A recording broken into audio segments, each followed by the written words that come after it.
ओम गुरु ब्रह्मा गुरुर्विष्णु गुरुदेवो महेश्वरः गुरु साक्षात् परब्रह्म तस्मै श्री गुरुवे नमः। गुरुवे सर्वलोकानां विषजे भवरोगिणां निधये सर्वविद्यानां दक्षिणामूर्तये नमः। अज्ञानतिमिरान्धस्य ज्ञानाञ्जनशलाकया चक्षुरुन्मीलितं येन तस्मै श्री गुरुवे नमः। शङ्करं शङ्कराचार्यं केशवं बादरायणं सूत्रभाष्यकृतं वन्दे भगवन्तं पुनः पुनः। श्रुतिस्मृतिपुराणानाम् आलयं करुणालयं नमामि भगवत्पादं शङ्करं लोकशङ्करं सद्गुरुचरणारविन्दाभ्यो नमः। ओं गणानां त्वा गणपतिगं हवामहे कविं कवीनामुपमश्रवस्तमम्। ज्येष्ठराजं ब्रह्मणान् ब्रह्मणस्पद आनशृण्वन्नोतिभिः सेदसादनं श्रीमहागणाधिपतये नमः। प्रणो देवी सरस्वती वाजेभिर्वाजने एवते धीनामवित्रवत वाग्देव्यै नमः। कल्याणाद्भुतगात्राय कामितार्थप्रदायिने श्रीमद्वेङ्कटनाथाय श्रीनिवासाय मङ्गलम्। मङ्गलं कौसलेन्द्राय महनीय गुणात्मने चक्रवर्तितनूजाय सार्वभौमाय मङ्गलम्। वेदवेदान्तवेद्याय मेघश्यामलमूर्ते हंसां मोहनरूपाय पुण्यश्लोकाय मङ्गलम्। देवता कुलदेवता भूनीला समेत श्री लक्ष्मी वेंकटेश्वर स्वामी देवता ಚರಣಾರವಿಂದಾಭ್ಯೋ ನಮಃ.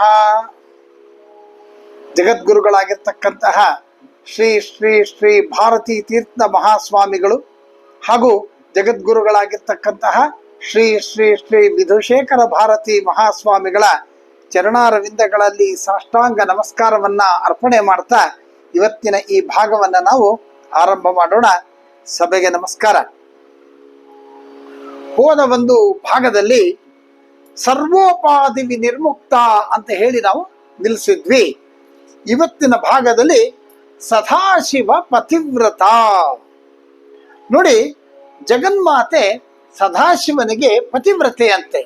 ಇಲ್ಲಿ ಸದಾಶಿವ ಯಾರು ಅಂತ ಅಂದಾಗ ಎಲ್ಲ ಸಮಯದಲ್ಲೂ ಕೂಡ ಆತ ಶಿವ ಸ್ವರೂಪ, ಮಂಗಳ ಸ್ವರೂಪ, ಹಾಗೆ ಶುಭವನ್ನ ಕರುಣಿಸ್ತಕ್ಕಂತಹ, ಮುಕ್ತಿಯನ್ನ ಕೊಡ್ತಕ್ಕಂತಹ ಒಂದು ಸ್ವರೂಪ.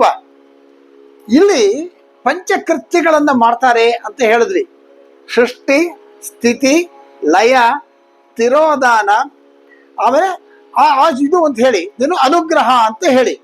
ಸೃಷ್ಟಿ, ಸ್ಥಿತಿ, ಲಯ, ತಿರೋಧಾನ, ಅನುಗ್ರಹ, ಈ 5 ಪಂಚಕೃತ್ಯಗಳನ್ನು ಮಾಡ್ತಾರೆ. ಆ ಪಂಚಕೃತ್ಯಗಳಲ್ಲಿ ಆ 5ನೇದು ಯಾವುದು ಅಂದ್ರೆ ಅನುಗ್ರಹ. ಇಂತಹ ಅನುಗ್ರಹವನ್ನ ಕೊಡ್ತಕ್ಕಂತಹ ಆ ಭಗವಂತ ಯಾರು ಅಂದ್ರೆ ಸದಾಶಿವ. ಹಾಗಾಗಿ ಆ ಸದಾಶಿವನ ಅರ್ಧಾಂಗಿ ಆಗಿರ್ತಕ್ಕಂತಹ ಆ ಜಗನ್ಮಾತೆ ಸದಾಶಿವ ಪತಿವ್ರತ. ಹಾಗೆ ಯಾವುದೇ ಕಾರ್ಯವನ್ನು ಮಾಡುವಾಗ, ಈಗ ಸೃಷ್ಟಿ ಮಾಡುವಾಗ್ಲೂ ಅಷ್ಟೇ, ಪಾಲನೆ ಮಾಡುವಾಗ್ಲೂ ಅಷ್ಟೇ, ಲಯ ಮಾಡುವಾಗ್ಲೂ ಅಷ್ಟೇ, ತಿರೋಧಾನ, ಯಾವ್ದು ಮಾಡ್ಬೇಕಂದ್ರೂ ಕೂಡ ಈ ತಾಯಿ ಜೊತೆನಲ್ಲೇ ಇರ್ತಾಳೆ. ನೀ ಸೃಷ್ಟಿ ಮಾಡ್ತಾ ಇರೋ, ನಾನು ಇನ್ನೇನೋ ಮಾಡ್ಕೊಂಡು ಕೂತ್ಕೋತೀನಿ ಅಂತಿಲ್ಲ. ಪ್ರತಿ ಕಾರ್ಯದಲ್ಲೂ ಕೂಡ ಅವರು ಜೊತೆನಲ್ಲೇ, ಯಾವುದು ಕೂಡ ಭೇದ ಇಲ್ಲದೆ ಇರೋದ್ರಿಂದ ಆ ಜಗನ್ಮಾತೆ, ಆ ಸ್ಪರ್ಶಿವನಿಗೆ, ಸದಾಶಿವನಿಗೆ ಅವಳು ಪತಿವ್ರತೆ. ಇಲ್ಲಿ ಸಮಯಾಚಾರವನ್ನು ಹೇಳ್ತಾರೆ. ಹಿಂದೆ ನಾವು ಹೇಳಿದ್ವಿ, ವಶನ್ಯಾದಿ ವಾಗ್ದೇವತೆಗಳು ಯಾವಾಗ ಒಂದು ಶಿವ ಪಾರ್ವತಿಯರ ಒಂದು ಸಂಬಂಧವನ್ನು ಹೇಳ್ತಾರೆ, ಅಥವಾ ಪಾರ್ವತಿ ಜೊತೆ ಶಿವನ ಒಂದು ಇದನ್ನ ಹೇಳಬೇಕು ಅಂದ್ರ ಕಾಮೇಶ್ವರ ಕಾಮೇಶ್ವರಿ ಅಂತ ಹೇಳಿದಾಗ, ಹಾಗಾಗಿ ಭವಾನಿ ಬಗ್ಗೆ ಹೇಳಿದಾಗ್ಲೂ ಅಷ್ಟೇ ಹೇಳಿದ್ವಿ. ಹಾಗಾಗಿ ಎಲ್ಲಿ ಶಿವ ಪಾರ್ವತಿಯರು ಒಟ್ಟಿಗೆ ಇರ್ತಾರೋ ಅಲ್ಲಿ ಅವರು ಸಮಯಾಚಾರವನ್ನ ಹೇಳ್ತಾರೆ ಅಂತ ಮಾತನ್ನ. ಹಾಗಾಗಿ ಇಲ್ಲೂ ಕೂಡ ಸಮಯಾಚಾರವನ್ನ ಹೇಳ್ತಾ ಇದ್ದಾರೆ. ಇಲ್ಲಿ ಪಂಚಕೃತ್ಯ ಮಾಡುವಾಗ ಪತಿ ಜೊತೆಯಲ್ಲಿ ಅವಳು ಸಹಕರಿಸ್ತಾಳೆ. ಹಾಗಾಗಿ ಅವಳು ಸದಾಶಿವ ಪತಿವ್ರತ. ಮುಂದಿನ ನಾಮ ಸಂಪ್ರದಾಯೇಶ್ವರಿ. ನೋಡಿ, ಸರ್ವ ದೇಶ, ಯಾವುದೇ ದೇಶ ಇರ್ಬೋದು, ಯಾವುದೇ ಕಾಲ ಇರ್ಬೋದು, ಯಾವುದೇ ಜಾತಿ, ಮತ, ಕುಲ, ಎಲ್ಲರಲ್ಲೂ ಕೂಡ ಅಂತರ್ಗತವಾಗಿ ನಾನಾ ಕಾರ್ಯಗಳು, ಪದ್ಧತಿಗಳು ಇದೆ. ನಮ್ಗೆ ಈಗಾಗಲೇ ಅನೇಕ ಬಾರಿ ಹೇಳಿದ್ದೀವಿ, ಅನುಭವನೂ ಇದೆ. ಪ್ರತಿ ಒಂದು ಆ ಒಂದು ಸಮಯ ಇದಕ್ಕೆ ದೇಶದಲ್ಲೂ ಕೂಡ ಆಯಾಯ ಒಂದು ಪಂಗಡದಲ್ಲೂ ಕೂಡ ಅವ್ರದ್ದೇ ಆಗಿರ್ತಕ್ಕಂಥ ಒಂದು ಪದ್ಧತಿಗಳಿರುತ್ತೆ. ಎಲ್ಲರ ಪದ್ಧತಿ ಕೂಡ ಈಕ್ವಲ್ ಆಗಿರಲ್ಲ. ಎಲ್ಲ ಇವ್ರು ಫಾಲೋ ಮಾಡ್ತಾರೆ ಅದೇ ಫಾಲೋ ಮಾಡ್ಬೇಕು ಇಲ್ಲ, ಒಬ್ಬೊಬ್ಬರ ಪದ್ಧತಿಗಳು ಒಂದೊಂದು ತರ ಇರುತ್ತೆ. ಹಾಗಾಗಿ ಆ ಸಂಪ್ರದಾಯಗಳು ಬೇರೆ ಬೇರೆ ಆಗಿ ಖಂಡಿತ ಇರುತ್ತೆ. ಆದ್ರೆ ಗುರಿ ಒಂದೇ. ಸಂಪ್ರದಾಯ ಬೇರೆ ಆದ್ರೂ ಕೂಡ ಗುರಿ ಒಂದೇ ಆಗಿರುತ್ತೆ. ಈಗ ಉದಾಹರಣೆಗೆ ಮದುವೆಗಳು ಮಾಡ್ತಾರೆ ಅಂದ್ರೆ ಒಬ್ಬೊಬ್ಬರದ್ದು ಒಂದೊಂದರ ಪದ್ಧತಿಗಳಿರುತ್ತೆ. ಆದ್ರೆ ಉದ್ದೇಶ ಏನು? ಮದುವೆ ಅವರಿಬ್ರು ಕೂಡ ಗಂಡ ಹೆಂಡತಿ ಆಗ್ತಕ್ಕಂಥದ್ದು. ಹಾಗೆ ಮಾರ್ಗ ಬೇರೆ ಆದ್ರೂ ಕೂಡ ಉದ್ದೇಶ ಒಂದೇ ಆಗಿರುತ್ತೆ. ಆದ್ರಿಂದ ಈ ಜಗನ್ಮಾತೆ ಆಗಿರ್ತಕ್ಕಂತಹ ಲಲಿತಾ ತ್ರಿಪುರ ಸುಂದರಿ ಎಲ್ಲ ಸಂಪ್ರದಾಯಗಳಿಗೂ ಕೂಡ ಅವಳು ಅಧೀಶ್ವರಿ. ಹಾಗಾಗಿ ಈ ಭಕ್ತಿ ಅವ್ರಿಗೆ ಉದ್ದೇಶ ಏನು ಅಂತಂದ್ರೆ ಮಾರ್ಗ ಯಾವ್ದಾದ್ರು ಇರಲಿ, ಭಕ್ತಿ ಮಾರ್ಗದಿಂದ ತನ್ನನ್ನು ತಾನು ಅವಳಿಗೆ ಅರ್ಪಣೆ ಮಾಡ್ಕೊಳ್ತಕ್ಕಂಥದ್ದು. ಅಂತಹ ಒಂದು ಭಕ್ತರಿಗೆ ಅವಳ ಹತ್ರ ಅವಳು ಬರ್ಮಾಡ್ಕೊಳ್ತಾಳೆ ಅನ್ನೋ ಮಾತನ್ನ, ಅವಳ ಎಲ್ಲ ಒಂದು ಇಷ್ಟಾರ್ಥಗಳನ್ನು ಕೂಡ ಅವಳು ನೆರವೇರಿಸ್ಕೊಡ್ತಾಳೆ ಅನ್ನೋ ಮಾತನ್ನ.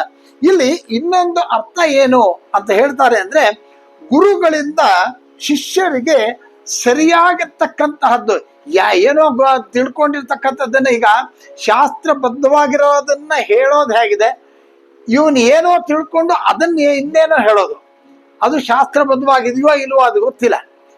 ಇವನ್ ಏನ್ ತೋಚುತ್ತೋ ಇವನ್ ಸ್ವಾನುಭವದಲ್ಲಿ ಏನಿದೆ ಅದನ್ನ ಹೇಳ್ತಕ್ಕಂಥದ್ದು, ಅದು ಹಾಗಾಗೋದಿಲ್ಲ. ಗುರುವಿನಿಂದ ಸರಿಯಾಗಿ ಬೋಧಿತವಾಗಿರ್ತಕ್ಕಂತಹ, ಸರಿಯಾದ ಮಾರ್ಗದಲ್ಲಿ ಬೋಧಿತವಾಗಿರ್ತಕ್ಕಂತಹ ಜ್ಞಾನದ ಅಥವಾ ವಿದ್ಯೆಯ ಕ್ರಮಕ್ಕೆ ಸಂಪ್ರದಾಯ ಅಂತ ಕರೀತಾರೆ. ಹಾಗಾಗಿ ಇಂತಹ ಸಂಪ್ರದಾಯದ ರಕ್ಷಣೆಯಲ್ಲಿ ದೇವಿ ಬಹಳ ಸಮರ್ಥಳಾಗಿದ್ದಾಳೆ. ಹಾಗಾಗಿ ಇವಳು ಸಂಪ್ರದಾಯೇಶ್ವರಿ. ಮುಂದಿನ ನಾಮ ಸಾಧ್ವಿ. ನೋಡಿ ಇಲ್ಲಿ ಇನ್ನೊಂದು ಬರುತ್ತೆ. ಆ ಸಾಧ್ವಿಯೇ ನಮಃ ಅಂದಾಗ ಯೈ ನಮಃ ಅಂತ ಬರುತ್ತೆ. ಇದೆರಡನ್ನ ನಾವಿಲ್ಲಿ ತಿಳ್ಕೊಳ್ಳೋಣ. ಸಂಪ್ರದಾಯ ಲಕ್ಷಣವಾಗಿರ್ತಕ್ಕಂಥ ಯಾರು ಈ ಸಂಪ್ರದಾಯಗಳನ್ನ ಚಾಚೂ ತಪ್ಪದೆ ಯಾವುದೇ ಒಂದು ವಿಧಕ್ಕೂ ಕೂಡ ಏನು ತೊಂದರೆಗಾಗ್ಲಿ ಅಥವಾ ತಪ್ಪಿಗಾಗ್ಲಿ ಆಚರಿಸ್ತಕ್ಕಂಥ ಆಚರಣೆಗಳಲ್ಲಿ ಏನು ಅಶುದ್ಧವಾಗ್ಲಿ ಇನ್ನೊಂದಾಗ್ಲಿ ಮತ್ತೊಂದಾಗ್ಲಿ ತಪ್ಪುಗಳಾಗದೆ ಸರಿಯಾದ ಮಾರ್ಗದಲ್ಲಿ ನಡೆಸ್ಕೊಂಡು ಹೋಗ್ತಕ್ಕಂತಹ ಲಕ್ಷಣಗಳಿರ್ತಕ್ಕಂತಹವನ್ನ ಸಾಧ್ವಿ ಅಂತ ಕರೀತಾರೆ. ಈ ಪತಿವ್ರತೆಯಾಗಿರ್ತಕ್ಕಂತಹ ಆ ಜಗನ್ಮಾತೆ ಸಾಧ್ವಿ. ಇಲ್ಲಿ ಸಾಧುವಿನ ಸ್ತ್ರೀ ರೂಪನೇ ಸಾಧ್ವಿ ಅಂತ ಕರೀತಾರೆ. ಇಲ್ಲಿ ಇನ್ನೊಂದು ಸಾಧು ಅಂದ್ರೆ ಏನು, ಯಾವುದು ಚೆನ್ನಾಗಿದೆ ಅಂತ ಅಂತಾರೋ ಅದು ಸಾಧು, ಬಹಳ ಸಾಧುವಾಗಿದೆ ಅಂತ. ಹಸು ನೋಡ್ತಕ್ಕ ಸಾಧು ಹಸುನಪ್ಪ ಏನು ಮಾಡಲ್ಲ ಅಂತ. ಹಾಗಾಗಿ ಅನಂತ ಗುಣವನ್ನ ಹೊಂದಿರತಕ್ಕಂಥವರು ಸಾಧ್ವಿ. ಆಮೇಲೆ ವಿಧವಾಗಿರ್ತಕ್ಕಂತಹ ಸಂಪ್ರದಾಯಗಳನ್ನ ಹೊಂದಿರತಕ್ಕಂತಹ ತಾಯಿ ಯಾರು, ಅವಳು ಕೂಡ ಸಾಧ್ವಿ. ಇಲ್ಲಿ ಇದು ಒಂದು ಅರ್ಥ ಆದ್ರೆ ಇದು ಸಾಮಾನ್ಯವಾದ ಅರ್ಥ ಆದ್ರೆ, ಇನ್ನು ಈ ಒಂದು ಶಬ್ದಕ್ಕೆ ಶ್ರೀವಿದ್ಯೆಯಲ್ಲಿ ಪ್ರಧಾನವಾಗಿರ್ತಕ್ಕಂಥ ಅರ್ಥ ಏನು ಅಂತ ತಿಳ್ಕೊಳ್ಳೋಣ. ಈಗ ಸಾಧು ಪ್ಲಸ್ ಈ ಅಂತ ಹೇಳಿ ಅ ಈ 4ನೇ ಅಕ್ಷರ. ಹಾಗಾಗಿ ಇದನ್ನ ಹಲವಾರು ಮಹನೀಯರು ಬಹಳ ಚೆನ್ನಾಗಿ ವರ್ಣಿಸಿದಾರಂತೆ. ನೋಡಿ, ಶ್ರೀವಿದ್ಯೆಯಲ್ಲಿ ಪ್ರಧಾನವಾಗಿರ್ತಕ್ಕಂತಹ ಅಕ್ಷರ ಯಾವುದು? ಈ ಅಂತ ಹೇಳಿ. ಅದಕ್ಕೆ ಒಂದು ಶ್ಲೋಕ ಏನ್ ಹೇಳ್ತಾರೆ ಅಂತಂದ್ರೆ, ಈಕಾರಾತ್ ವಿಶ್ವಕರ್ತೇಯಂ ಮಯಾ ತುರ್ಯಾತ್ಮಿಕಾ ಪ್ರಿಯ ಅಂತ ಕರೀತಾರೆ. ಇದು ಶಾಸ್ತ್ರ ಹೇಳುತ್ತೆ. ಅಂದ್ರೆ ಈಕಾರ ತುರಿಯ ಅಂದ್ರೆ 4ನೇ ಸ್ಥಿತಿ, ಪ್ರಥಮ ದ್ವಿತೀಯ ತೃತೀಯ ತುರಿಯ ಅಂದ್ರೆ 4ನೇ ಸ್ಥಿತಿ. ಅಂದ್ರೆ ಈ 4ನೇ ಸ್ಥಿತಿ ಯಾವುದು? ಮೋಕ್ಷವನ್ನ ಕೊಡ್ತಕ್ಕಂಥದ್ದು. ಹಾಗಾಗಿ ಈಕಾರದಲ್ಲಿ ಅವಳು ಹೇಳಲ್ಪಡ್ತಾ ಇದ್ದಾಳೆ. ನಾಮವನ್ನು ಹೇಳುವಾಗ, ಈಗ ನಾವು ಹೇಳುವಾಗ ಈಗ ತಾನೇ ಹೇಳಿದೆ ಯೈ ನಮಃ ಅಂತ ಇರುವಾಗ ಇದನ್ನ ನಾವು ಸಾಧು ಯೈ ನಮಃ ಅಂತ ಹೇಳಬಹುದು ಅಂತ. ಮುಂದಿನ ನಾಮ ಗುರುಮಂಡಲ ರೂಪಿಣಿ. ಅತ್ಯಂತ ಮುಖ್ಯವಾಗಿರ್ತಕ್ಕಂತಹ ಒಂದು ನಾಮ. ಯಾಕೆಂದ್ರೆ ಇಲ್ಲಿ ಗುರು ರೂಪದಲ್ಲಿ ಇರ್ತಕ್ಕಂತಹ ಈ ಜಗನ್ಮಾತೆ ಸಾಕ್ಷಾತ್ ಗುರುವೇ. ಈ ಗುರು ಅನ್ನೋದಕ್ಕೆ ಬಹಳ ವಿಚಾರವನ್ನ ಇಲ್ಲಿ ಹೇಳ್ತಾ ಬರ್ತಾ ಇದ್ದಾರೆ. ಹಾಗಾಗಿ ನಾನು ಇದನ್ನ ಸಾಧ್ಯವಾದಷ್ಟು ಮಟ್ಟಿಗೆ ನಾನು ಹೇಳೋದಕ್ಕೆ ಪ್ರಯತ್ನವನ್ನ ಮಾಡ್ತೇನೆ. ಗುರು ಅಂತ ಅಂದ ತಕ್ಷಣನೇ ಅತ್ಯಂತ ಶ್ರೇಷ್ಠವಾಗಿರ್ತಕ್ಕಂತಹ ಒಂದು ಶಕ್ತಿ. ಹಾಗಾಗಿ ಗುರುಮಂಡಲದಲ್ಲಿ ಸಾಕ್ಷಾತ್ ತಾಯಿ, ಗುರುಮಂಡಲ ಅಂದ್ರೆ ಏನು ಅದನ್ನ ನಾವು ಹೇಳ್ತಾ ಹೋಗೋಣ. ಇದನ್ನ ದಯವಿಟ್ಟು ಸ್ವಲ್ಪ ತಿಳ್ಕೊಂಡ್ರೆ ತುಂಬಾ ಅನುಕೂಲ. ಯಾಕಂದ್ರೆ ಗುರು ಅನ್ನೋದಕ್ಕೆ ಬಹಳ ಚೆನ್ನಾಗಿ ವರ್ಣಿಸಿದ್ದಾರೆ. ಹಾಗಾಗಿ ಗುರುಮಂಡಲ ಅಂದ್ರೆ ಸಾಕ್ಷಾತ್ ತಾಯಿಯ ರೂಪನೇ ಮಂಡಲ ಅಂತ ಹೇಳ್ತಾ ಇದ್ದಾರೆ. ಗುರುಮಂಡಲ ಅಂದ್ರೆ ಇದು ಸಾಕ್ಷಾತ್ ತಾಯಿಯ ರೂಪ. ಇಲ್ಲಿ ಗುರುಮಂಡಲಕ್ಕೂ ಸ್ವಗುರು, ಪರಮಗುರು, ಪರಮೇಷ್ಠಿ ಗುರು ಅಂತ ಮೂರು. ಗುರುಮಂಡಲದಲ್ಲಿ ನಾವು ಹೇಳೋದು ಮೂರು. ಒಂದು ಸ್ವಗುರು, ನಮ್ಮ ಗುರುಗಳು, ಅವರ ಗುರುಗಳು, ಅವರ ಗುರುಗಳು. ಯಾಕಂದ್ರೆ ನಾವು ಹೇಳಿದ್ವಿ ಗುರು ಅಂತ ಅನ್ನೋವನಿಗೆ ಆ ಗುರು ಪರಂಪರೆ ಇರಬೇಕು ಅಂತ. ಈ ಗುರು ಇದ್ದಾಗ ಗುರುಗೆ ಅವರೇ ಗುರು ಇರಬೇಕು, ಪರಂಪರೆಗಳಿಂದ ಬಂದಿರತಕ್ಕಂಥದ್ದು. ಮಧ್ಯದಲ್ಲಿ ಯಾವುದೋ ಒಂದು ನಾನು ಈ ಗುರು ಅಂತ ಅನ್ನೋದಲ್ಲ, ಪರಂಪರೆಗಳಿಂದ ಬಂದಿರತಕ್ಕಂಥದ್ದು, ಅಲ್ಲಿಂದ ಹೇಳ್ಕೊಂಡು ಬಂದು ನಮಗೆ ತಲುಪಿಸಿರ್ತಕ್ಕಂಥದ್ದು, ಅದ್ಭುತವಾಗಿರ್ತಕ್ಕಂಥದ್ದು. ಹಾಗಾಗಿ ಸ್ವಗುರು, ಪರಮಗುರು, ಪರಮೇಷ್ಠಿ ಗುರು ಅಂತ ಕರೀತಾರೆ. ಇದನ್ನ ಗುರುಮಂಡಲ ಅಂತ ಕರೀತಾರೆ. ಇದರಿಂದ ಹಿಂದಕ್ಕೆ ಹೊರಟ್ರೆ ಅರೆ ಅವರು ಪರಮೇಷ್ಠಿ ಗುರು ಆದ್ಮೇಲೆ ಇಲ್ವೇ ಅಂತ ಅನೇಕ ಜನ ಇದ್ದಾರೆ. ಆದ್ರೆ ನಾವು ನಮ್ಮ ಒಂದು ಲೆವೆಲ್ಗೆ ನಾವು ಮಾಡ್ತಕ್ಕಂಥದ್ದು ಮೂರು: ಸ್ವಗುರು, ಪರಮಗುರು, ಪರಮೇಷ್ಠಿ ಗುರು. ಆದ್ರೆ ದೀಕ್ಷಾಪರರು ಇರ್ತಾರಲ್ಲ, ಯಾರು ಈ ಗುರು ಪಾದುಕೆಗಳನ್ನ ಅಥವಾ ಗುರು ಪಾದುಕಾಂತ ದೀಕ್ಷಾಪರರಾಗಿರ್ತಕ್ಕಂಥವ್ರು ಆರಾಧನೆ ಮಾಡುವಾಗ ದಕ್ಷಿಣಾಮೂರ್ತಿಯಿಂದ ಆರಂಭ. ನಾವ್ ಹೇಳಿದ್ವಿ ಫಸ್ಟ್ ಗುರು ದಕ್ಷಿಣಾಮೂರ್ತಿ. ಆ ದಕ್ಷಿಣಾಮೂರ್ತಿಯಿಂದ ಆರಂಭಿಸಿ ಅವನ ಸ್ವಗುರುವರೆಗೂ ಕೂಡ ಎಷ್ಟು ಗುರುಗಳಿದಾರೋ ಅಷ್ಟು ಗುರುಗಳನ್ನ ಆರಾಧನೆ ಮಾಡ್ತಾರೆ. ಹಾಗಾಗಿ ಒಟ್ಟಾಗಿ ಅವ್ರೇನ್ ಮಾಡ್ತಾರೆ, ಅದೆಲ್ಲಿಂದ ದಕ್ಷಿಣಾಮೂರ್ತಿಯಿಂದ ಅವರ ಸ್ವಗುರು ಎಲ್ಲಿದ್ದಾರೋ ಅಲ್ಲಿವರೆಗೂ ಕೂಡ ಅವರು ಗುರು ಪರಂಪರಾ ಅಥವಾ ಗುರುಮಂಡಲ ಅಂತ ಅದನ್ನ ಕರೀತಾರೆ. ಈ ಗುರುಮಂಡಲದಲ್ಲಿ ಮುಖ್ಯವಾಗಿ ಮೂರು ವಿಭಾಗಗಳು ಕಾಣುತ್ತೆ. ಒಂದು ದಿವ್ಯೌಘ, ಇನ್ನೊಂದು ಸಿದ್ಧೌಘ, ಇನ್ನೊಂದು ಮಾನವೌಘ ಅಂತ. ಈ ಮೂರು ಪದಗಳನ್ನ ದಿವ್ಯೌಘ, ಸಿದ್ಧೌಘ, ಮಾನವೌಘ, ಈ ಮೂರು ಪದಗಳನ್ನ ನಾವು ಲಲಿತಾ ಸಹಸ್ರನಾಮ ಆರಂಭ ಮಾಡಿದಾಗ ಈ ಒಂದು ಲಲಿತಾ ಪರಮೇಶ್ವರಿಯ ಒಂದು ಓಲಗ ಏನಿತ್ತು ಎಲ್ಲರನ್ನು ಕರೆದು ಅಲ್ಲಿ ಎಲ್ಲರನ್ನು ಕೂರ್ಸಿದ್ರು. ಆಗ ಯಾರ್ಯಾರಿದ್ರು ಅನ್ನೋ ಮಾತನ್ನ ಅಲ್ಲಿ ಹೇಳುವಾಗ ನಾವು ಇದನ್ನ ಹೇಳಿದ್ವಿ. ಸಿದ್ಧೋಗ, ಆಮೇಲೆ ದಿವ್ಯೋಗ, ಮಾನವೋಗ ಅಂತ ಇದ್ರು, ಅವರೆಲ್ಲರೂ ಸೇರ್ಕೊಂಡಿದ್ರು ಅಂತ ಹೇಳಿ. ಇಲ್ಲಿ ದಿವ್ಯೋಗ ಅಂತಂದ್ರೆ ಏನು ಅಂತ ನಾವು ಮತ್ತೆ ಜ್ಞಾಪಿಸ್ಕೊಳ್ಳೋಣ. ದಿವ್ಯೋಗ ಅಂದ್ರೆ ದೇವಕೋಟಿಗೆ ಸಂಬಂಧಿಸಿದಕ್ಕಂಥವರು, ಎಲ್ಲ ದೇವಾನು ದೇವತೆಗಳು. ಆಮೇಲೆ ಸಿದ್ಧೌಘ ಅಂತ ಅಂದ್ರೆ ಸಿದ್ಧ ಪುರುಷರು, ಋಷಿಗಳು ಇತ್ಯಾದಿಗಳು, ಇವರುಗಳೆಲ್ಲ ಇಲ್ಲಿ ಬರ್ತಾರೆ. ಆಮೇಲೆ ಮಾನವೌಘ ಅಂತಂದ್ರೆ ಮಹಾತ್ಮರು, ಆಚಾರ್ಯ ಪರಂಪರೆ ಇರ್ತಕ್ಕಂಥವರು, ಇವರುಗಳು ಬರ್ತಾರೆ.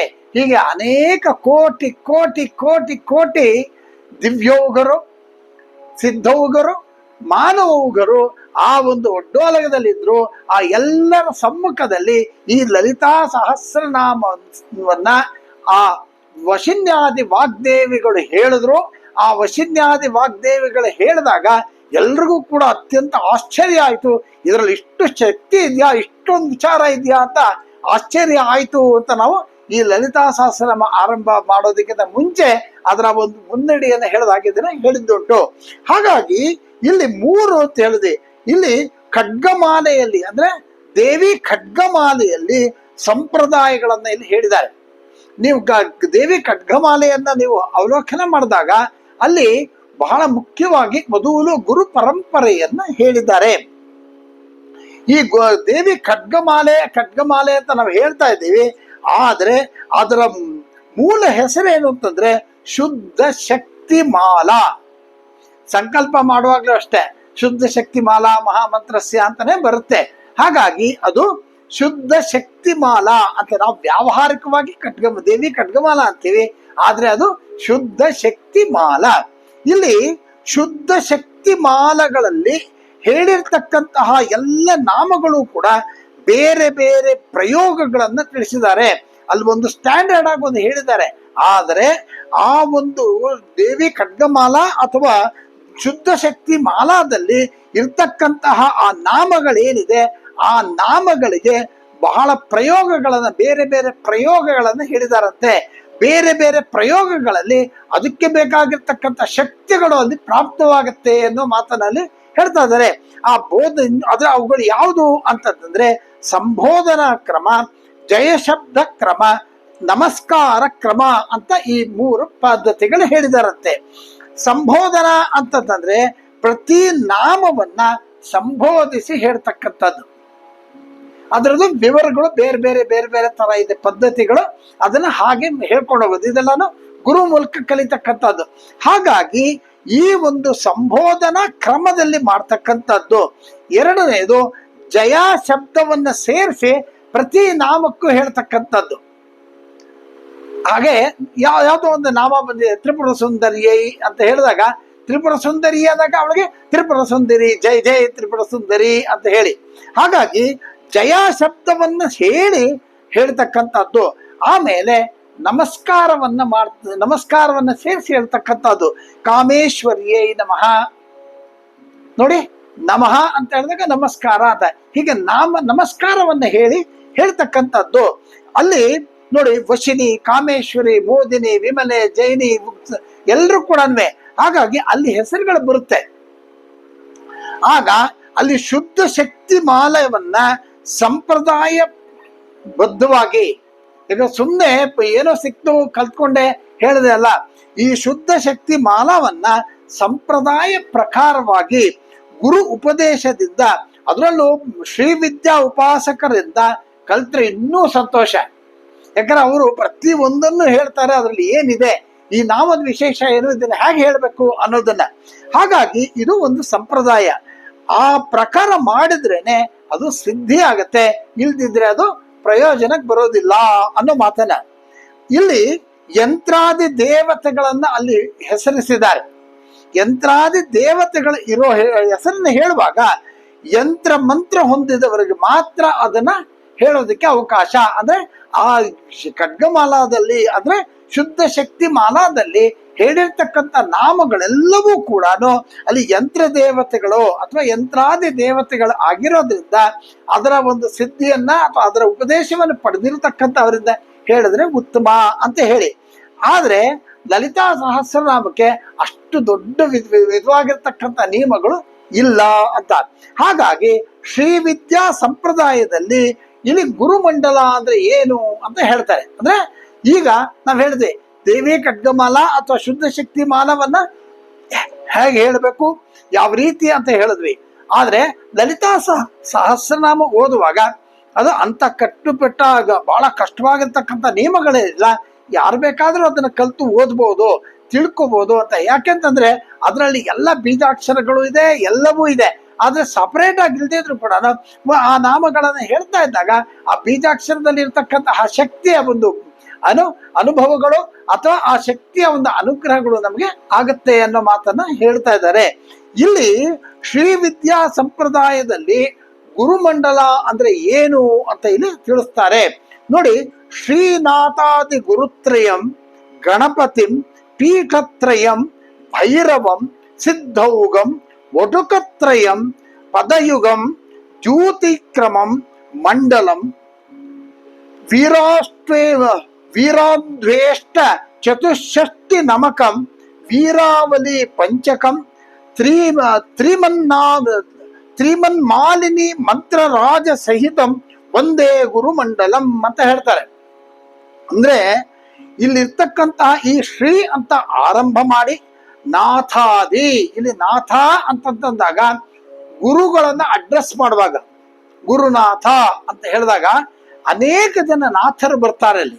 ಹಾಗಾಗಿ ನಾಥಾದಿ ಗುರುತ್ರಯಂ, ಗಣಪತಿ ಕೂಡ ಗುರು, ಗುಹಾ ಸ್ಕಂದ ಕೂಡ ಗುರು.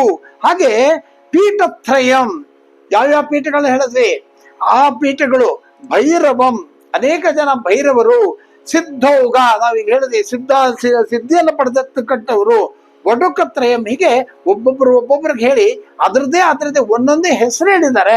ಆದ್ರೆ ಅದ್ರಲ್ಲಿ ಬರ್ತಕ್ಕಂತಹ ಅನೇಕ ಜನ ಗುರುಗಳು.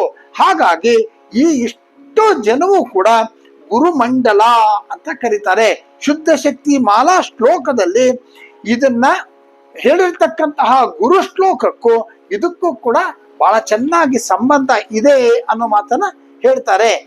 ಅಂದ್ರೆ ಗುರುವಿನಿಂದ ಆರಂಭಿಸಿ ಒಂದು ಮಂಡಲ ಇದೆಯಂತೆ. ಗುರುವಿನಿಂದ ಆರಂಭಿಸಿದಾಗ ಒಂದು ಮಂಡಲ ಇದೆ.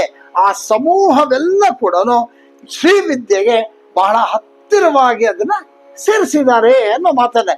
ಇದರಲ್ಲಿ ಯಾರ್ಯಾರಿದ್ದಾರೆ ಗುರುಮಂಡಲ ಅಂತ ಹೇಳಿದಾಗ ದೇವತೆಗಳಿದ್ದಾರೆ, ಪರಿವಾರ ದೇವತೆಗಳಿದ್ದಾರೆ. ಇದರ ಜೊತೆ ತಾಯಿಯ ರಕ್ಷಕರು, ಅಂಗರಕ್ಷಕರು ಅವರು ಕೂಡ ಶಕ್ತಿ ರೂಪದಲ್ಲಿ ಇದ್ದಾರೆ. ಇವರೆಲ್ಲವೂ ಸೇರಿಸಿ ಆಮೇಲೆ ಇಷ್ಟೆಲ್ಲ ಜನ ಇದ್ದಾರೆ ಅಂತಂದ್ರೆ ಇವರೆಲ್ಲರೂ ಕೂಡ ಶ್ರೀಚಕ್ರದಲ್ಲಿರ್ತಕ್ಕಂತಹ ನವಾವರಣಕ್ಕೆ ಬರೋದಿಲ್ಲ. ಇವರು ವಿಶೇಷವಾಗಿರ್ತಕ್ಕಂತಹ ಒಂದು ಮಂಡಲಗಳು. ಹಾಗಾಗಿ ಇವರೆಲ್ಲರೂ ಕೂಡ ಅನುಗ್ರಹ ಸಾಧಕನ ಮೇಲೆ ಇರುತ್ತಂತೆ. ಯಾವಾಗ ಅವನು ಗುರುಗಳನ್ನ ಆರಾಧಿಸ್ತಾನೋ, ಗುರುವಿನಿಂದ ಅವನು ಆಶೀರ್ವಾದ ಪಡೆದು ಇದನ್ನ ಆಚರಣೆಯಲ್ಲಿ ಇಟ್ಕೊಂಡಿರ್ತಾನೋ, ಆ ಸಾಧಕನಿಗೆ ಇವರೆಲ್ಲರ ಅನುಗ್ರಹ ಇರುತ್ತೆ ಅನ್ನೋ ಮಾತನ್ನ. ಈ ಗುರುಮಂಡಲ ಸ್ವರೂಪವೆಲ್ಲವೂ ಕೂಡ ಕಾಮೇಶ್ವರ ಕಾಮೇಶ್ವರಿಯ ರೂಪಗಳು. ನೋಡಿ, ನಾವೇನ್ ಹೇಳಿದ್ವಿ, ಗುರು ಅಂತ ಹೇಳಿದ್ವಿ, ಗುರುಮಂಡಲ ರೂಪಿಣಿ, ಆ ಮಂಡಲಕ್ಕೆ ರೂಪಿಣಿ ಅವಳು. ಹಾಗಾಗಿ ಗುರುಮಂಡಲ ಸ್ವರೂಪದಲ್ಲಿರ್ತಕ್ಕಂಥ ಎಲ್ಲಕ್ಕೂ ಕೂಡ ಕಾಮೇಶ್ವರ ಕಾಮೇಶ್ವರಿ ರೂಪದಲ್ಲಿರ್ತಕ್ಕಂಥವ್ರು. ಕಾಮೇಶ್ವರ ಕಾಮೇಶ್ವರಿ ಮಧ್ಯೆ ಯಾವುದೇ ವಿಧವಾಗಿರ್ತಕ್ಕಂತಹ ಭೇದ ಇಲ್ಲದೆ ಇರೋದ್ರಿಂದ ಗುರುಮಂಡಲ ರೂಪಿಣಿ. ಹಾಗಾಗಿ ಇಷ್ಟು ವಿಷಯ ತಿಳಿದ ಮೇಲೆ ನಾವು ಮೇಲೆ ಈಗ ಇಷ್ಟೊತ್ತು ಹೇಳಿದಂತಹ ಆ ಎಲ್ಲ ಗುರುಗಳಿಗೂ ಕೂಡ ನಾವು ನಮಸ್ಕಾರವನ್ನ, ಸಾಷ್ಟಾಂಗ ನಮಸ್ಕಾರವನ್ನು ಮಾಡೋಣ. ಅವರ ಅನುಗ್ರಹ ನಮ್ಮೆಲ್ಲರ ಮೇಲೂ ಆಗ್ಲಿ. ಗುರುಗಳ ಅನುಗ್ರಹ ಆಗೋಯ್ತು ಅಂತಂದ್ರೆ ನಾವು ಎಲ್ಲಿರ್ಬೇಕೋ, ಹಾಗಾಗಿ ಗುರಿ ಮುಂದೆ ಇರ್ಬೇಕಂತೆ, ಗುರು ಹಿಂದೆ ಇರ್ಬೇಕಂತೆ. ಹಾಗಾಗಿ ಅಂತಹ ಎಲ್ಲ ಇಷ್ಟೊತ್ತು ನಾವು ಜ್ಞಾಪಿಸ್ಕೊಂಡು ಹೇಳಿದಂತಹ ಗುರುಗಳ ಅನುಗ್ರಹ ಪ್ರತಿ ಒಬ್ಬರಿಗೂ ಆಗ್ಬೇಕು. ಗುರು ಅನುಗ್ರಹ ಒಂದು ಇದ್ಬಿಟ್ರೆ ಎಲ್ಲೋ ಹೋಗ್ಬಿಡ್ತೀವಿ. ಹಾಗಾಗಿ ಆ ಗುರುಗಳ ಅನುಗ್ರಹ ಆಗಿ ಪ್ರತಿಯೊಬ್ಬರಿಗೂ ಕೂಡ ಶುಭವಾಗ್ಲಿ ಅಂತ ಪ್ರಾರ್ಥನೆ ಮಾಡುತ್ತಾ ಮುಂದಿನ ನಾಮಕ್ಕೆ ಹೋಗೋಣ. ಅದು ಕುಲೋತ್ತೀರ್ಣ. ನೋಡಿ, ಶ್ರೀಚಕ್ರದಲ್ಲಿ ಪ್ರತಿ ಆವರಣ, ನಾವು ಹೇಳಿದೆ ಶ್ರೀಚಕ್ರದಲ್ಲಿ ಪ್ರತಿ ಆವರಣದಲ್ಲೂ ಕೂಡ ಯೋಗಿನಿ ದೇವಿಗಳು ಇದ್ದಾರೆ. ಅನೇಕ ಜನ ಯೋಗಿನಿ, ಚತುಷ್ಷಷ್ಟಿ ಕೋಟಿ ಯೋಗಿನಿ ಅಂತ ಹೇಳಿದ್ವಿ. 64 ಕೋಟಿ ಯೋಗಿನಿದ್ದಾರೆ, ಅವ್ರ ಅಸಿಸ್ಟೆಂಟ್ಸ್ ಇದ್ದಾರೆ, ಅವ್ರ ಅಸಿಸ್ಟೆಂಟ್ಸ್ ಇದ್ದಾರೆ ಅಂತ. ಹಾಗಾಗಿ ಅನೇಕ ಕೋಟಿ ಕೋಟಿ ಯೋಗಿನಿಯರು ಆ ಶ್ರೀಚಕ್ರದಲ್ಲಿ ಇದ್ದಾರೆ. ಹಾಗೆ ಈ ಆವರಣಗಳ ಪೈಕಿ ಒಂದು ಮುಖ್ಯವಾಗಿರ್ತಕ್ಕಂಥ ಆವರಣ ಯಾವುದು ಅಂದ್ರೆ ಬಹಿರ್ದಶಾ ಚಕ್ರದಲ್ಲಿರ್ತಕ್ಕಂತಹ ಸರ್ವಾರ್ಥ ಸಾಧಕ ಚಕ್ರ. ಸರ್ವಾರ್ಥ ಸಾಧಕ ಚಕ್ರ, ಇಲ್ಲಿ 10 ತ್ರಿಕೋಣಗಳಿರ್ತಕ್ಕಂಥದ್ದು. ಸರ್ವಾರ್ಥ ಸಾಧಕ ಚಕ್ರದಲ್ಲಿ ಇರ್ತಕ್ಕಂತಹ ಆ ಯೋಗಿನಿಯರಿಗೆ ಕುಲೋತ್ತೀರ್ಣ ಯೋಗಿನಿಯರು ಅಂತ ಕರೀತಾರೆ. ನಾವೀಗ ಖಡ್ಗಮಲ ಹೇಳಿದಾಗ ಅಲ್ಲಿ ಸರ್ವಾರ್ಥ ಸಾಧಕ ಚಕ್ರಸ್ವಾಮಿನಿ ಕುಲೋತ್ತೀರ್ಣ ಯೋಗಿನಿ ಅಂತ ಬರುತ್ತೆ. ಅಂದ್ರೆ 10 ತ್ರಿಕೋಣಗಳಿರ್ತಕ್ಕಂಥದ್ದು. ನಾವು ಶ್ರೀಚಕ್ರದಲ್ಲಿ ಕೆಳಗಡೆ ಚತುರಸ್ರ, ಆಮೇಲಿಂದ 16 ದಳಗಳು, ಆಮೇಲೆ 8 ದಳಗಳು, ಆಮೇಲೆ 14 ತ್ರಿಕೋಣಗಳು, ಆಮೇಲೆ 10 ತ್ರಿಕೋಣಗಳು, ಆಮೇಲೆ 10 ತ್ರಿಕೋಣಗಳು ಅಂತ ಏನ್ ಹೇಳ್ತೀವಿ. ಅಲ್ಲಿ ಸರ್ವಾರ್ಥ ಸಾಧಕ ಚಕ್ರಸ್ವಾಮಿನಿ. ಆ ಮೇಲ್ಗಡೆ ಇರ್ತಕ್ಕಂತಹ ಬಹಿರ್ದಶಾ ಚಕ್ರದಲ್ಲಿ ಇರ್ತಕ್ಕಂತಹ ಆ ಯೋಗಿನಿಯರಿದ್ದಾರೆ, ಅವರಿಗೆ ಕುಲೋತ್ತೀರ್ಣ ಅಂತ ಹೇಳಿ ಕರೀತಾರೆ. ಈ ಯೋಗಿನಿಯರ ಹೆಸರಿನಲ್ಲಿ ಇರ್ತಾರಂತೆ. ಹಾಗಾಗಿ ಈ ಯೋಗಿನಿಯರ ಹೆಸರಿನಲ್ಲಿ ಇರ್ತಕ್ಕಂತಹ ಆ ಜಗನ್ಮಾತೆ ಕುಲೋತ್ತೀರ್ಣ. ಆಮೇಲೆ ಇಲ್ಲಿ ಕುಲ ಉತ್ತೀರ್ಣ. ಕುಲೋತ್ತೀರ್ಣ ಅಂದ್ರೆ ಈ ಕುಲದಿಂದ ಅವಳು ಉತ್ತೀರ್ಣನನ್ನಾಗಿ ಮಾಡ್ತಾಳೆ. ನಾವು ಚತುರಸ್ರದಿಂದ ಮೇಲಕ್ಕವರೆಗೂ ಬರ್ತೀವಿ, ತ್ರಿಕೋಣದವರೆಗೂ ಬರ್ತೀವಿ. ಅದೆಲ್ಲವೂ ಕೂಡ ಸ್ಟೇಜ್ ಬೈ ಸ್ಟೇಜು. ಅಲ್ಲಿಂದ ಮೇಲಕ್ಕೆ ಬರ್ಬೇಕಾಗಿರ್ತಕ್ಕಂಥದ್ದು ಯಾವುದು? ಸಹಸ್ರಾರ, ಸರ್ವಾನಂದಮಯ ಚಕ್ರ. ಹಾಗಾಗಿ ಆ ಸರ್ವಾನಂದಮಯಕ್ಕೆ ಹೋಗ್ಬೇಕು ಅಂತಂದ್ರೆ ಏನು, ಈ 6 ಇದನ್ನ ಅಷ್ಟು ದಾಟಬೇಕು. ದಾಟಿದಾಗ ಆ ಸ್ಥಿತಿಗೆ ಹೋಗ್ತೀವಿ. ಆ ಸ್ಥಿತಿಗೆ ಹೋಗ್ಬೇಕು ಅಂತಂದ್ರೆ ಯಾರ ಅನುಗ್ರಹ ಬೇಕು? ಈ ಜಗನ್ಮಾತೆ ಅನುಗ್ರಹ ಬೇಕು. ಅಂತಹ ಸರ್ವಾನಂದಮಯ ಚಕ್ರಕ್ಕೆ, ಆ ಸ್ಥಿತಿಗೆ ಅವಳು ಕರ್ಕೊಂಡು ಹೋಗ್ಬೇಕು ಅಂದ್ರೆ ಇವಳ ಅನುಗ್ರಹದಿಂದ ಅವಳು ಕರ್ಕೊಂಡು ಹೋಗ್ತಾಳೆ. ಹಾಗಾಗಿ ಕುಲೋತ್ತೀರ್ಣ, ಕುಲದಿಂದ, ಇವುಗಳೆಲ್ಲ ಕುಲಗಳೇ, ಅಲ್ಲಿಂದ ಉತ್ತೀರ್ಣನನ್ನಾಗಿ ಮಾಡ್ತಾಳೆ ಅನ್ನೋ ಮಾತನ್ನ ಇಲ್ಲಿ ಕುಲ ಅಂತಂದ್ರೆ ಸಮೂಹ ಅಂತ ಕರೀತಾರೆ. ಈ ಸಮೂಹದಿಂದ ಹೊರಗಡೆ ಬರ್ತಕ್ಕಂತಹ ಒಂದು ಸ್ಥಿತಿ ಏಕತ್ವ. ಕುಲ ಅಂದ್ರೆ ಗ್ರೂಪ್, ಏಕತ್ವ ಅಂದ್ರೆ ಸಿಂಗಲ್. ಕುಲ ಎಲ್ಲಿದೆ? ಈ ಶ್ರೀಚಕ್ರದ ಕೆಳಗಡೆ ಇರ್ತಕ್ಕಂಥ ಸಮಸ್ತವೂ ಕೂಡ ಎಲ್ಲ ಗ್ರೂಪ್, ಆದ್ರೆ ಮೇಲ್ಗಡೆ ಇರ್ತಕ್ಕಂಥದ್ದು ಏಕತ್ವ. ಹಾಗಾಗಿ ಅಂತಹ ಸ್ಥಿತಿಯನ್ನು ಕೊಡ್ತಕ್ಕಂತಹ ಆ ತಾಯಿ ಕುಲೋತ್ತೀರ್ಣ, ಅದೇ ಮೋಕ್ಷದಾಯಿನಿ. ಇಲ್ಲಿ ಇನ್ನೊಂದು ವಿಚಾರವನ್ನ ನಾವು ಹೇಳ್ಬೇಕು. ಸ್ಟಾರ್ಟಿಂಗ್ ಅಲ್ಲಿ ಹೇಳಿದ್ವಿ ಏನಂತ? ಕುಲಾಂಗದ, ಕುಲಾಂತಸ್ಥ, ಕೌಲಿನಿ, ಕುಲಯೋಗಿನಿ ಅಂತ ಹೇಳುವಾಗ ಆ ಒಂದು ಷಟ್ಚಕ್ರಗಳ ಬಗ್ಗೆ ಹೇಳಿದ್ವಿ. ಆ ಷಟ್ಚಕ್ರಗಳು ಏನಿದೆ, ಯಾವ್ಯಾವುದು ಅಂದ್ರೆ ಮೂಲಾಧಾರ, ಸ್ವಾಧಿಷ್ಠಾನ, ಮಣಿಪುರ, ಅನಾಹತ, ವಿಶುದ್ಧಿ ಮತ್ತೆ ಆಜ್ಞಾ. ಇದಿಷ್ಟು ಕೂಡ ಕುಲ ಅಂತ ಕರೆದ್ವಿ. ಆ ಕುಲವ, ಅದು ಕುಲ. ಆ ಕುಲದಿಂದ ಮೇಲ್ಗಡೆ ಇರ್ತಕ್ಕಂಥದ್ದು, ಆಜ್ಞಾ ಚಕ್ರದಿಂದ ಮೇಲೆ ಇರ್ತಕ್ಕಂಥದ್ದು ಯಾವುದು? ಸಹಸ್ರಾರ, ಅದು ಅಕುಲ. ಹಾಗಾಗಿ ಷಟ್ಚಕ್ರಗಳನ್ನ ದಾಟಿಸಿ ಸಹಸ್ರಾರದಲ್ಲಿ ಸೇರಿಸೋದ್ರಿಂದ ಅವಳು ಕುಲೋತ್ತೀರ್ಣ. ಮುಂದಿನ ನಾಮ ಭಗಾರಾಧ್ಯ. ಇಲ್ಲಿ ಭಗ ಅಂದ್ರೆ ಸೂರ್ಯ. ಸೂರ್ಯನಿಗೆ ಅನೇಕ ಹೆಸರುಗಳಿದೆ ಅಂತ ನಾವು ಹೇಳಿದ್ವಿ. ಈಗ ಭಗ ಅಂತಂದಾಗ ಸೂರ್ಯ ಮಂಡಲದಲ್ಲಿ ಆರಾಧಿಸಲ್ಪಡ್ತಿರ್ತಕ್ಕಂಥವಳು. ನಾವು ಅನೇಕ ಸರ್ತಿ ಇದ್ರ ಬಗ್ಗೆ ಹೇಳ್ಬಿಟ್ವಿ. ಸವಿತಾ ಹೇಳುವಾಗ ಹೇಳಿದ್ವಿ, ಸರಸ್ವತಿ ಹೇಳುವಾಗ ಹೇಳಿದ್ವಿ, ಗೌರಿ ಹೇಳುವಾಗ ಹೇಳಿದ್ವಿ, ಉಮಾ ಹೇಳುವಾಗ. ಅಂದ್ರೆ ಸೂರ್ಯನಲ್ಲಿ ಇರ್ತಕ್ಕಂತಹ ಆ ಒಂದು ದೇವಿ, ಆ ಶಕ್ತಿ, ಆ ಸೂರ್ಯನಲ್ಲಿ ಇರ್ತಕ್ಕಂತಹ ಆ ಶಕ್ತಿ ಅವಳು ಹಾಗೆ ಅಂತ ಹೇಳಿ. ಹಾಗಾಗಿ ಭಗ ಅಂತಂದ್ರೆ ಸೂರ್ಯ ಮಂಡಲದಲ್ಲಿ ಆರಾಧಿಸಲ್ಪಡ್ತಿರ್ತಕ್ಕಂಥವಳು ಅವಳು. ಪ್ರತಿ ನಿತ್ಯ ಬೆಳಗ್ಗೆ ಎದ್ದು ಆ ಸೂರ್ಯ ದೇವನಿಗೆ ನಮಸ್ಕಾರವನ್ನ ಮಾಡಿ, ಅಲ್ಲಿರ್ತಕ್ಕಂತಹ ಆ ದೇವಿಗೆ ನೆನೆಸಿ ನಮಸ್ಕಾರ ಮಾಡಿಬಿಟ್ರೆ ಸಾಕು, ಎಷ್ಟೋ ಕೆಲಸಗಳಾಗ್ಬಿಡುತ್ತೆ. ಹಾಗಾಗಿ ಭಗ ಅಂತಂದ್ರೆ ಇನ್ನೊಂದು ಅರ್ಥ ಐಶ್ವರ್ಯ ಅಂತ. ಎಲ್ಲ ಐಶ್ವರ್ಯಗಳಿಗೂ ಕೂಡ ಅವಳು ತಾಯಿ, ನಾನಾ ರೀತಿಯಾಗಿರ್ತಕ್ಕಂಥ ಐಶ್ವರ್ಯಗಳು. ಹಾಗಾಗಿ ಅಂತಹ ತಾಯಿಯನ್ನ, ಎಲ್ಲ ಐಶ್ವರ್ಯಗಳಿಗೂ ಆಗಿರ್ತಕ್ಕಂಥ ತಾಯಿ ಆಗಿರ್ತಕ್ಕಂಥ ಅವಳನ್ನ ಆರಾಧನೆ ಮಾಡ್ತಾ ಇರೋದ್ರಿಂದ, ಆದ್ರೆ ಎಲ್ಲ ಐಶ್ವರ್ಯಗಳು ಕೂಡ ಈ ತಾಯಿಯನ್ನ ಆರಾಧನೆ ಮಾಡುತ್ತಂತೆ. ಹಾಗಾಗಿ ಭಗಾರಾಧ್ಯ. ಆಮೇಲೆ ಇನ್ನೊಂದು ಅರ್ಥ ತ್ರಿಕೋಣ ಅಂತ. ಭಗ ಅಂತಂದ್ರೆ ತ್ರಿಕೋಣ. ಈ ತ್ರಿಕೋಣ ಎಲ್ಲಿದೆ? ಶ್ರೀಚಕ್ರದ ಮೇಲ್ಭಾಗದಲ್ಲಿ ಇದೆ. ಮಧ್ಯದಲ್ಲಿ ಏನಿದೆ? ಬಿಂದು. ಹಾಗಾಗಿ ಆ ತ್ರಿಕೋಣದ ಮಧ್ಯದಲ್ಲಿ ಇರ್ತಕ್ಕಂಥ ಬಿಂದುವಿನಲ್ಲಿ ಅವಳು ಆರಾಧನೆ ಮಾಡ್ತಿದ್ದಾಳೆ ಅಥವಾ ಆರಾಧಿಸಲ್ಪಡ್ತಾ ಇದ್ದಾಳೆ ಅನ್ನೋ ಮಾತನ್ನ ಹೇಳ್ತಾ ಇದು ಭಗಾರಾಧ್ಯ. ಮುಂದಿನ ನಾಮ ಮಾಯಾ.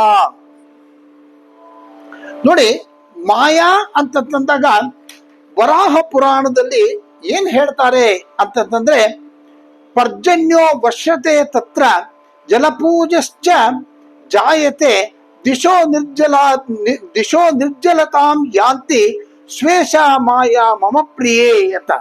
ಮಳೆ ಸುರಿಯುತ್ತೆ, ತುಂಬಿ ಹರಿಯುತ್ತೆ. ಕೆಲವು ಸಾರಿ ಮಳೆನೇ ಇರೋದಿಲ್ಲ, ನಿರ್ಜಲವಾಗ್ಬಿಡುತ್ತೆ. ಹೇಗೆ ಅಂತಂದ್ರೆ ಇದೆಲ್ಲಾನು ಅವರ ಮಾಯೆ.